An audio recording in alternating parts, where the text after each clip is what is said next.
Pilipinas, iisa lang ang radyo. The country's friendly station, Radyo Natin. Aduna ka ba'y suliran sa kinabuhi? Wala ba'y kalinaw ang imong hunahuna? Buot ka bang magkaangkon o paglaom sa kinabuhing dayon? Ani ay programa sa radyo nga gimugna alang kanimo, Balik sa Dios. Uban sa iyang alagad, Pastor Orly Higiliena, nga magasaysay kanimo sa pulong o gahom sa Dios. Hello, kumusta? O maayong buntag, bagong tuig ka ninyong tanan, mga kaigsunan, mga higala o atong mga masugid nga tigpaminaw. Nanginaot ko na mo sa ayong mga panglawas o padayon ta nga mga lagad sa Ginoo niining bagong tuig ano. So adlaw ron nga Domingo again, pizza 5 sa buwan sa Enero tuig 2025. O akong panghinaot nga ang atong pamilya ni atong pagsaulog sa atong bagong tuig malipayon og doon natay bagong mga goal nag-sit up aron na doon natay mahimong accomplishment inig kahuman ni ining tuiga 2025. Ang atong makaigsuonan diha sa mainland Leyte sa Kalubian, ang muntag ninyo diha sa Labtik, diha sa Inala, diha sa Hubay, diha sa Karyukan, o kutob sa maabot ng atong Sibya diha, bisan pa diha sa Isidro, kaninyong tanan, maayong buntag. Usab din sa itong kabukiran, diha sa Villa Caniha, Villa Consuelo, diha sa Sampaw, diha sa Salangi, o bisan pa diha sa kanang Hamuraon, kaninyong tanan, o diha sa mga merkado, o sa mga paradahan, tindahan, ini sa Naval, kaninyong tanan, maayong buntag. Og belated birthday greetings ngadto kang Sister Beth Chiba Bernadas Onrihas. Ayan ako ning payaw. So maday maayong buntag og happy birthday. Og maayong paminaw sa kong ugangan nga si Rachel diha sa Sabang. Nay maayong buntag og salamat sa Ginoo sa bagong kinabuhi. Aminot ang kawit mga higala sa dili pa ang atong mensahe.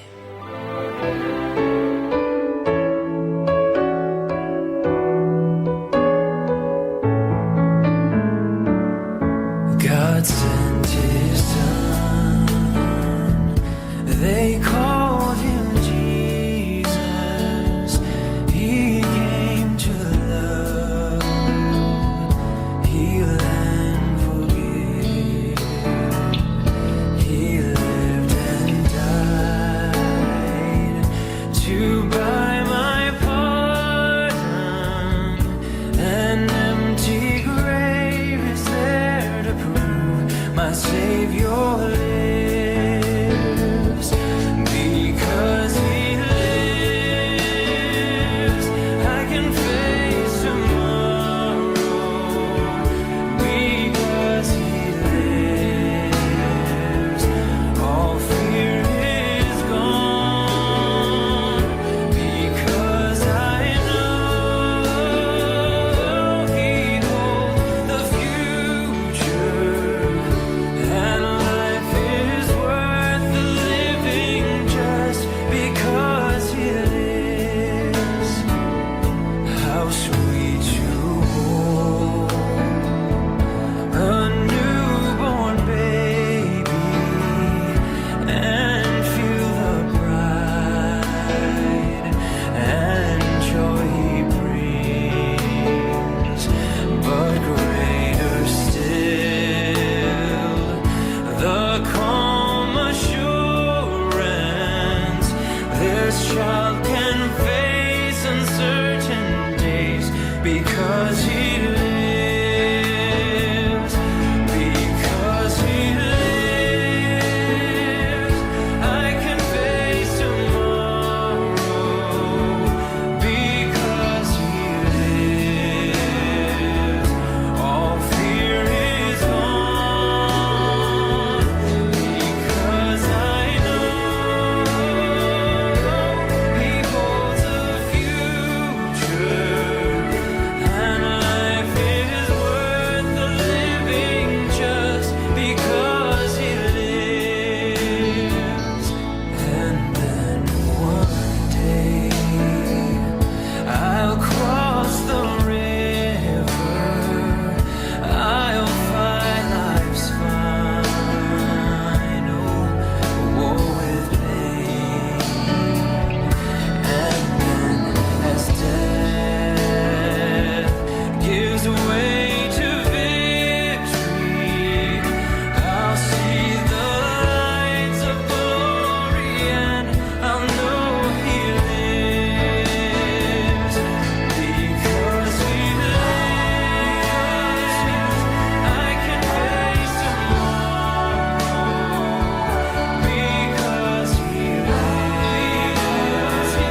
Pinakagwapo sa awit mga kaigsonan, because He lives, I can face tomorrow. Wagid ta mahibaw kung unsay mahitabo nining 2025. Pero tungod kay ang Ginoo, ang Dios buhi nga nahigugma kanimo ug kanako, kaya natong atubangon ang umalabot. Maayong pagpaminaw ni Ate Alice and Kuya Napdorano.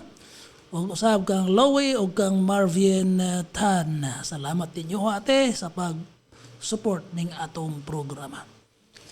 Malandong ta sa pulong sa Dios nga makita diha sa Isaiah 43 bersikulo 18. Hatod sa 19 binag-ingon nga ayaw na ninyo hinumdumi pa ang nangagi ug ayaw kamo pagpuyo sa inyong kagahapon.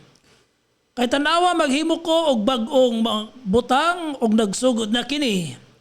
Maghimo ko og dalan diha sa kamingawan og suba diha sa disyerto. Pagkarindot ano? Ayaw na kamo pagpuyo sa inyong mga kagahapon ug ayaw na ang hinumdumi ang mga nangagi. Niya pata sa bag-ong tuig mga higala og alam ko po na ang iba sa inyo ay may marami pong mga New Year's resolutions nga naghinyap sa kabag-uhan sa dagan sa inyong kinabuhi. Di lang kita anak. Kundi bisan pa ang atong mga leaders sa kalibutan, ang atong mga leaders dinis biliran, manawagan sila og kausaban mga higala. Og labaw sa tanan ang Diyos gayon. Nining daga nato karon gusto sa Diyos nga magbag-uta sa atong mga kinabuhi. Og mipasalig siya nga mutabang siya kanato aron ato giyong maangkon ang gihinyap nato nga kabaguhan. Nahikabaw ka ba mga higala? Nga bisan unsang butanga nga gusto mong mahitabo sa imong kinabuhi na akay parte, kung na akay contribution kung bahin, aron mahitabo na imo nang maangkon. Dili kay imo lang ingnon nga bahala na ang Diyos o kaha basin pagswertehon. Dili na mao. Tungod kay bisan pa o gibuhat ka sa Diyos, iya kang gitagaan o binuhat ka sa Diyos, iya kang gitagaan o kagawasan sa pagpadagan sa kaugalingon mong kinabuhi. Maubitaw nga naa ang iyang pulong, naa ang iyang mga tulumanon kung mga sugo, aron atong sundon ang awhag sa Dios nato nga kung gusto tang maghikayo kinahanglang tang mamati og musunod gayod kaniya. Ang pagpamati og pagsunod mao na imong bahin. Ang Micah chapter 6 verse 8 nagaingon, I have shown you, O man, what is good. And what the Lord has required of you is to do justly, to love mercy, and to walk humbly before God, or with your God. Ako nang gipadayag, gipakita kanimo tao kung unsay maayo. O ang paabot sa Diyos nimuha nga ikaw, maghimo og matarong, magmaluloyon, og maglakat ka, nga mapainom sa nun diha sa Diyos. See? Iyan ang gipakita. O ang Deuteronomio 30, versikulo 19, nagaingon, nagihimo kong saksi ang langit o yuta, nga niining adlaw gibutang ko sa imong atubangan ang kinabuhi o ang kamatayon, ang panalangin o ang tunglo. Unya, mingon siya, pilia ang kinabuhi aron mabuhi ka, ikaw o ang imong kaliwatan. See? Nakita nato mga kaigsonan ang gi-required sa Ginoo. Naay atong bahin gibutang sa Dios sa imong tubangan kinabuhi og tunglo, panalangin o kinabuhi og kamatayon, panalangin og tunglo. Unya giawhag ka sa Dios nga piliah ang kinabuhi. Maunay imong partisipasyon, maunay imong buhaton aron mahitabo ang mga maayong butang sa imong kinabuhi niining tuiga. See? Now sa atong teksto niingon ng Dios nga maghimo siya og bag-ong butang, bag-ong tuig sa atong kanta, bag-ong kinabuhi, og ang Dios andam nga mohimo og bag-ong mga butang sa imo og sa akong kinabuhi. Apan aduna kitay ang ayang buhaton mga higala. Unsa na? Versikulo 18 nagaingon, ayaw na hinumdumi pa ang nangagi og ayaw na pagpuyo sa imong kagahapon. Kining dili na pahinumduman nga mga nangagi, mauni ang mga nangagi nga dili maayo sa atong kinabuhi. Ang problema pa naman sa tao kay dali rang malimtan ang maayong mga butang, pero ang mga dili maayong butang lisod gayud hikalimtan naag balik-balik. Mayong ganitag hinumdumi, nagpasabot na sa trabaho diya sa atong huna-huna kon memory o ka-emotion, mga dili maayong pagbati, mga dili maayong huna-huna. Maunay pakalimtan sa Ginoo kanato mga higala. Pila ba kanato ang milabang niining 2025? Nga doon na pagihapoy mga dagkong kabugaton sa kinabuhi. Ang uban naghambin og kahiubos ngadto sa ilang mahal sa kinabuhi, bana, asawa, mga anak, naay mga pagmahay. Ang uban naapagihapon ng milabang sa 2025 nga naapay kapungot, kahadlok og pagdumot nga gusto sila nga manimaus. Higala kanang pagbatia nahibaw ana sa Dios ug dili na maayo para nimo. Matud pa ni Billy Graham, 75% sa mga taong masakiton diha sa atong hospital mamaayo kon makamaola silang mopasaylo. Ang balik ko na, Billy Graham said nga 75% sa mga pasyente diha sa hospital o nagmasakiton mamaayo sa dihang kamao ka lang mopasaylo. Kana bitawng tao nga miingon nga magkita ta sa dakong cross. Alam niyo po, kanang pinulungan na nagpakita gid na sa kasakit sayang kasing-kasing, sa kapungot nga pwede niyang balunon bisan pa ngadtos iyang kamatayon. Ug ingnon ta ka nga dili na maayo. Di na maayo, lagmit kang maging masakiton. Ang imuan ng hypertension, kanunayng magbalik-balik. Unya, lagmit kang magkasakit sa imong kasing-kasing. Butang mga higala nga dili gusto sa Dios nga mahitabo diha kanimo. Busa, biyain na. Biyain na. Ayaw na naghinumdumi pa. Aron magmalinaon o magmalipayon ka sa imong kinabuhi niining tuiga.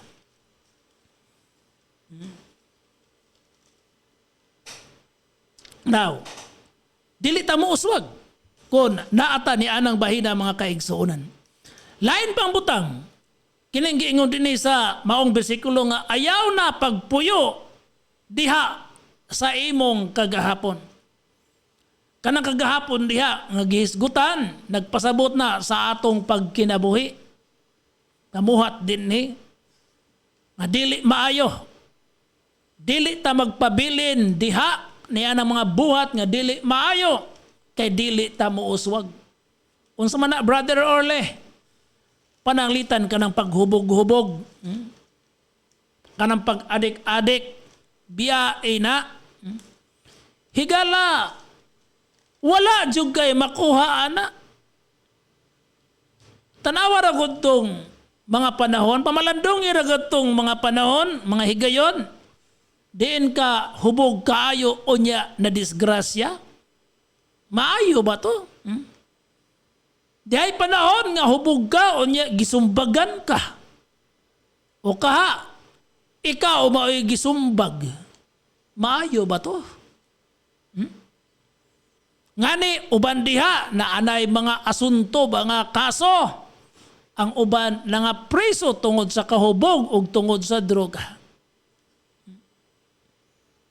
Diha bitaw, usa ka tawo nga maayo pa siya glawas, may kwarta pa siya, mingon siya nga daghan jud kog higala og barkada. Unya kay na stroke man siya, wa na say kwarta, wa gyud kunoy barkada kun higala nga midua bisag anino nala. Ug mao man ay kamaturan ba? Mao gid ay kamaturan higala. Humot ka sa imong mga barkada basta naa ka pa'y kwarta makigduwa ka pa nila. Pero wa nagali. Wa napudna sila. Now, pamina mo mga parahubog ha, maing buntag ninyo ha.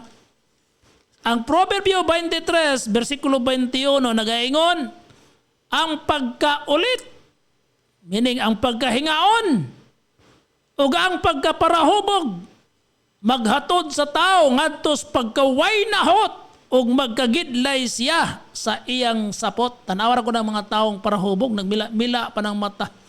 Stilan, wa pa hilamos.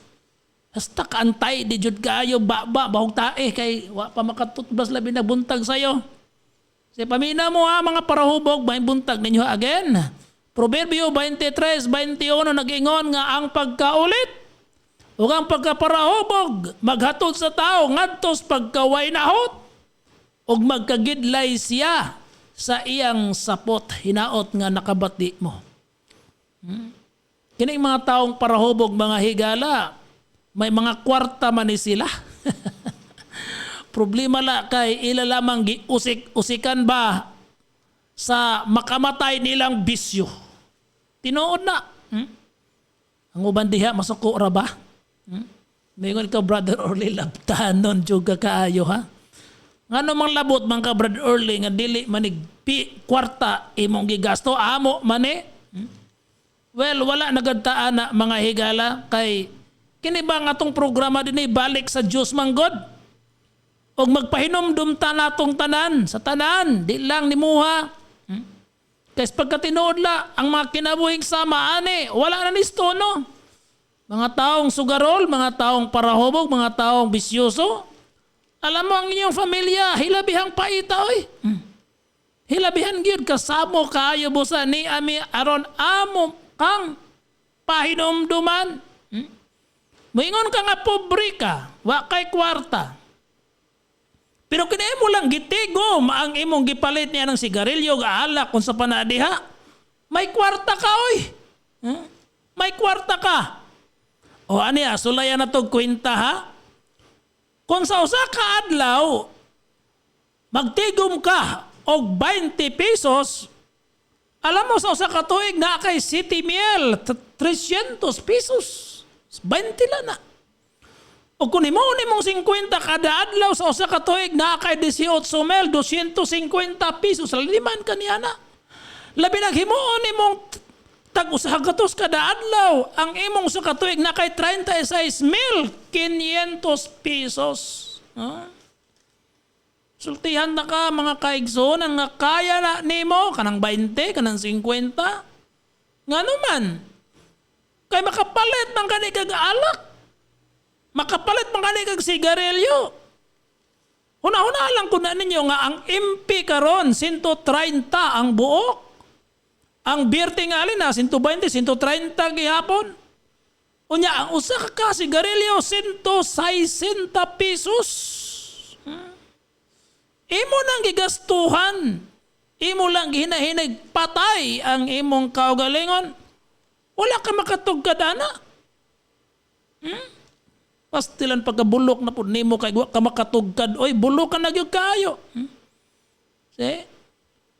Nagani panahon nga ikaw mo'y mubangka. Ha? Pila ka MP imong mapalit tingali ang MP usa ka kahon til MP kor 1,500.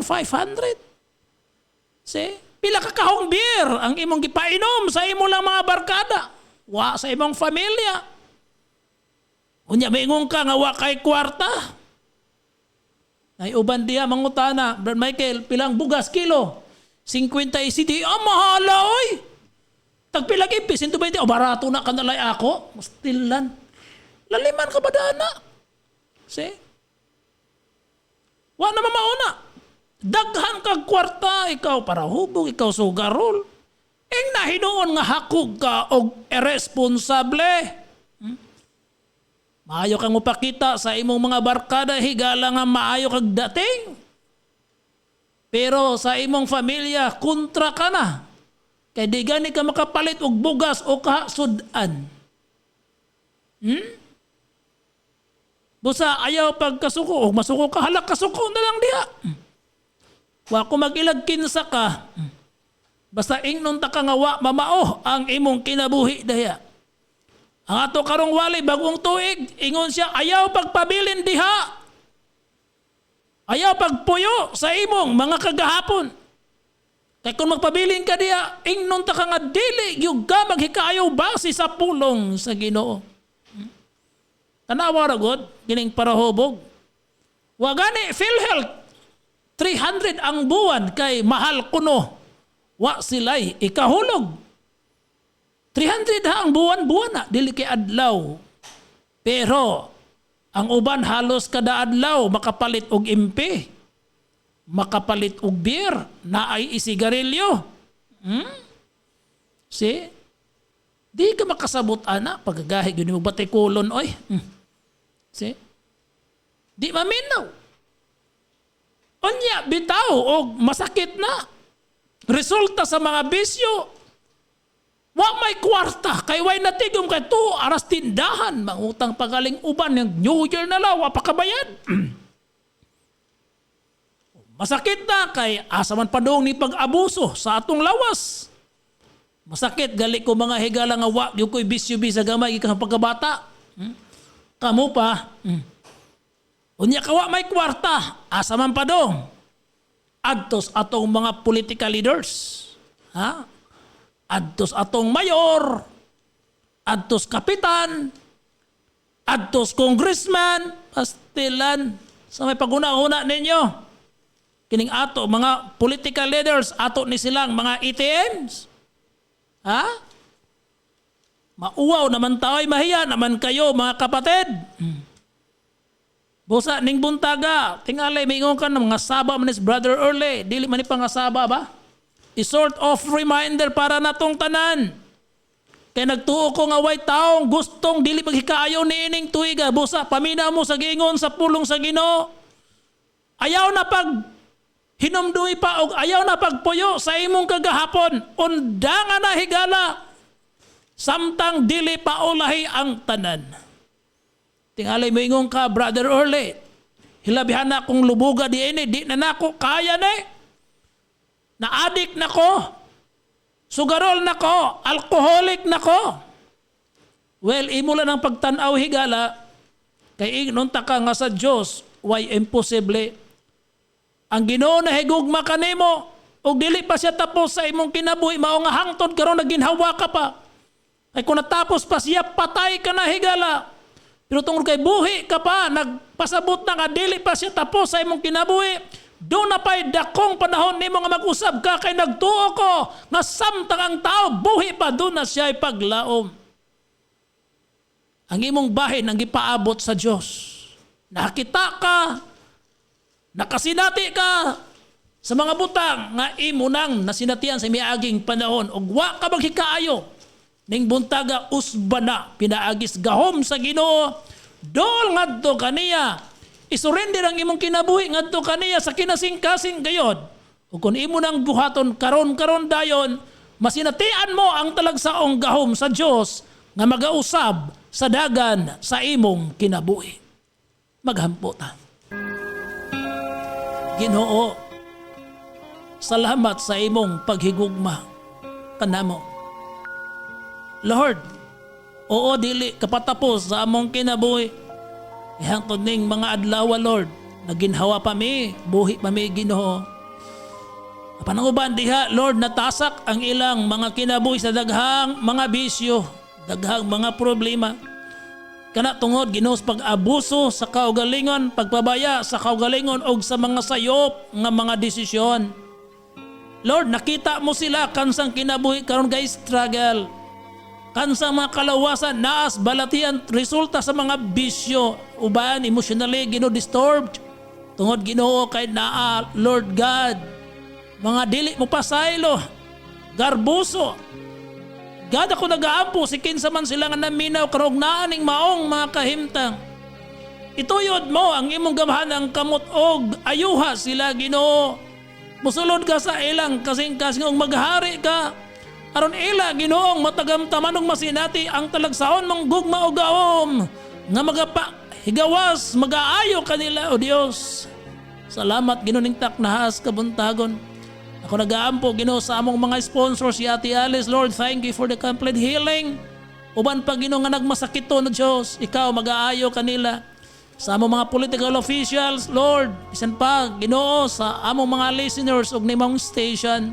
Padayon ka mga panalangin Lord this 2025, oh God. We are anticipating God your blessings.